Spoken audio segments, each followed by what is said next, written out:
najiuliza mpaka leo tunahubiri hali ya umaskini wa chakula, kwa nini taifa lenye watu wasomi namna hii? Hizi ni nondo za habari kutoka hapa Kimgongo TV, na anayekuletea habari hizi ni mimi Olivia Moses.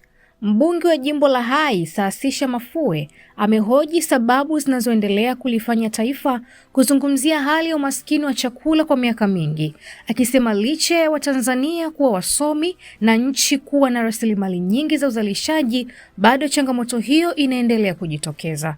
Akizungumzia mjadala wa mpango elekezi wa maendeleo kwa muda mrefu yaliyowasilishwa na Waziri wa Mipango na Uwekezaji Profesa Kitila Mkumbo, ameeleza kuwa tangu akiwa darasa la 6 amekuwa akisikia mijadala kuhusu umasikini wa chakula, jambo linaloibua swali la kwa nini hadi sasa taifa bado linaendelea kuhubiri hali hiyo licha ya mipango mbalimbali ya maendeleo iliyopo. Mbunge huyo amesema kuwa endapo kuna sekta yenye uwezo mkubwa wa kukomboa Tanzania wengi kiuchumi ni kilimo, lakini akabainisha kuwa bado kilimo kimekuwa cha kinadharia na kuishia kwenye makaratasi badala ya utekelezaji wa vitendo mashambani. Ameishauri serikali kuelekeza nguvu kwenye kilimo cha kanda kwa kuzipa mikoa majukumu maalum ya uzalishaji wa mazao kulingana na mazingira yake, huku akisisitiza kuwa umuhimu wa kuwekeza zaidi kwenye miundombinu ya umwagiliaji ili kuhakikisha uzalishaji wa uhakika. Nimesoma taarifa hii, narudia tena, ukurasa wa 6 umesema hali ya umaskini wa chakula ni 8%. Sasa najiuliza mpaka leo tunahubiri hali ya umaskini wa chakula, kwa nini taifa lenye watu wasomi namna hii? Mheshimiwa, umeonyesha pale namna ambavyo mmekuza eneo la umwagiliaji. Mimi niombe, kama kuna eneo ambalo linaweza kukapcha Watanzania wengi ni kilimo. Tuondoke kwenye kilimo cha karatasi, tuende site, tukalime kweli kweli, tuweke mipango. Na mimi nilikuwa nafikiri tungeweza kusite zone, labda tuseme ukanda wa kaskazini, mikoa hii izalishe mazao ya aina fulani, twende tukuze umwagiliaji, tuhakikishe maji ya kumwagilia yapo mle ndani, tuweke viwanda vya kuongeza mazao thamani yake, na kila mkuu wa mkoa apewe jukumu kwamba wewe, tunahakikisha kwa mwaka huu tunataka tani kadhaa za mahindi, za maharage. Tukienda hivyo tutatusaidia, tutaongeza uzalishaji, tutauza sisi mazao nje ya nchi, pato hili la taifa tunalozungumza litakuwa. Na katika mpango huo niombe, kule wilaya Hai sisi ni wakulima na sisi tuna eneo dogo, lakini tuko tayari kulima kisayansi. Mimi ninaomba wekeni kwenye mpango. Tunajua tuna skimu ambazo zimeshafanywa feasibility study, Metro, Makeresho, Bwawa la Bolutu na nyingine. Tuleteeni fedha kwenye skimu hizi ili sisi wilaya Hai tuonyeshe kilimo kinavyolimwa.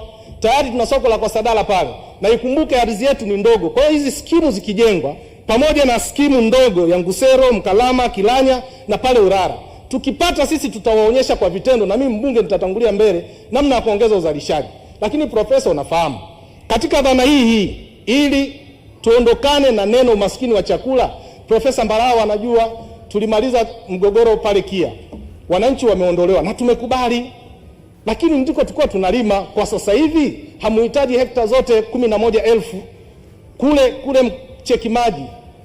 Kuna maeneo ambayo wananchi walikuwa wanalima wameondolewa. Mimi niombe turudi kwa mkataba maalum, tulime kama tunavyofanya kwenye mashamba MDC pale Kilimanjaro Machine Tools, ili tuondokane na hali hii ya chakula. Vinginevyo Profesa Mbarawa na Profesa Kitila Mkumbo mjiandae, tutakuja kuomba chakula. Na hili jambo sidhani kama ni gumu kiasi hicho. Tuko tayari, tunatambua ni maeneo ya Kia. Tupeni maeneo tukafuge, tupeni maeneo pale tukalime kwa mkataba maalum, na tuko tayari kulipia. Hiyo ni sambamba na mpango wa maendeleo tulizungumza hapa, na bahati nzuri serikali ilikubali kiwanda cha Kilimanjaro Machine Tools. Ninafahamu swala la makaa ya mawe ya Liganga na Mchuchuma linaendelea vizuri. Mkimaliza kile kiwanda kifanyeni cha kuzalisha chuma. Waziri wa viwanda unatikisa kichwa na kushukuru wa biashara pale. Maana yake hiki kitu, na bahati nzuri ni ahadi ya Mheshimiwa Rais wakati wa kampeni kwamba kile kiwanda kitahamishiwa mahali kwenye benki ya ushirika ili kiweze kuzalisha. Wakati tukiwa mbioni kusubiri chuma, tuanze sasa kile kiwanda kukitanua ili kiweze kuzalisha chuma kamili. Mheshimiwa Mwenyekiti, nimeona kwenye mpango mmegusa eneo la vijana na mkatoa takwimu kwamba kwa mwaka 2020-2025 vijana 62,570 wanamaliza vyuo vikuu. Nikajaribu kutafuta kwenye mpango, hawa vijana 62 wanaomaliza vyuo vikuu mpango wao uko wapi? Wanaenda kuishia wapi? Tunampongeza Mheshimiwa Rais ametengeneza wizara ya vijana, lakini nikuombe, hebu nendeni mkakae tena muangalie hawa 62 wakija mtaani wanaenda kufanya jambo gani? Sehemu pekee ambayo naiona kwa haraka haraka pamoja na viwanda na vitu vingine ni kwenye kilimo. Tuhamasishe vijana wawekeze kwenye kilimo, na kwamba mkulima isionekane ni adhabu au ni mtu wa chini. Wale waliofanikiwa kwenye kilimo watumieni kuwashawishi na kuhamasisha vijana wahamie kwenye sekta ya kilimo, ndio itakayotusaidia. Ni pamoja na kurudisha vile vyuo vya kati vilivyokuwepo virudi kwenye kutoa elimu kwenye ngazi ya kati. Hii population ya vijana wanaomaliza vyuo vikuu kama hatutaiangalia vizuri, hili ni bomu lingine linalotujia. Hawa vijana wana maono yao, wasipopata majawabu sahihi, na ndio maana nasema hiyo intellectual committee, hicho kikosi kazi kiende kikatafute majawabu. Hawa vijana wanaomaliza vyuo vikuu baada ya kumaliza wanaenda wapi? Mheshimiwa Mwenyekiti, kwa haraka sana niombe ule mpango wa kuanzisha treni ya umeme kutoka Dar es Salaam kwenda Arusha mkimbize, na yeye mnajua mikoa hii ya kaskazini ni hub pia ya uchumi wetu. Tuombe hilo na lenyewe mlitazame na liende kwa haraka sana. Mheshimiwa Mwenyekiti, tunashukuru sana serikali imefanya miradi mingi mikubwa. Kuna jambo ambalo sijaliona kwenye mpango vizuri. Mpango wa matengenezo ukoje? Tumejenga mashule mengi, mpango wa matengenezo na kumaintain, tuna miradi mikubwa hapa SGR, mpango wa matengenezo ukoje, ili kinapotokea kuna kitu kimeharibika kusiwe na fedha tena tunaanza kuhangaika. Hii miradi yote tunaojenga, mashule manini, tuwekeni kwenye mpango kuwa na fedha ya matengenezo ili miradi yetu iweze kudumu. Lakini Mheshimiwa Mwenyekiti, kwa kuwa tunaelekea mwishoni, niombe sana local government authority iacheni ifanye kazi yake, iacheni ienjoy autonomy yake. Local government inaingiliwa sana, tuwape nguvu wenye vitu wa vijiji, wenye vitu wa vitongoji, madiwani wafanye kazi yao kwenye jurisdiction ya kwao, na tuongezee nguvu tena ya fedha. Kama posho yao ninafahamu ni jambo kubwa, lakini tufikirie namna ya kuongoza posho ya madiwani, posho wenye vitu wa vijiji, posho wenye vitu wa vitongoji, na tuwape wa enjoy full autonomy kama local government, maana inaingiliwa sana na central government.